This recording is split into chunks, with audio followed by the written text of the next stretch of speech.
Welcome to Pindar Poetry. We hope you learned something new. You begin by getting the workspace and tools ready. This saves time and prevents damage. Remove the mouse feet, then the 4 screws under them, and set those parts aside in a tray. Once the shell is open, disconnect the cable or battery so the board is safe to handle. Make sure you use a spudger and T5 screwdriver to lift the top without forcing clips. You do these steps now so you can access the switches cleanly and inspect the assemblies for wear or debris. You next focus on diagnosing the cause of double clicks. Start by locating the left and right-click microswitches on the PCB.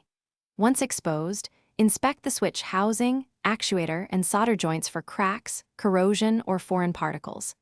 Next, test continuity with a multimeter while actuating the switch to reproduce the faulty behavior.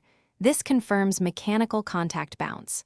If the switch visibly worn or the contacts vibrate, note the exact model printing so you buy a direct replacement, rather than guessing and causing further mismatch. You perform the precise replacement. Heat the solder joints, remove the old switch, clean pads with flux and wick, then position an identical replacement switch and solder each leg securely.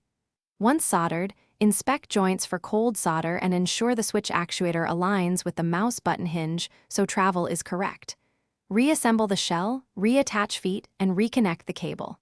Finally, plug the mouse in and test clicks across surfaces and in Logitech software.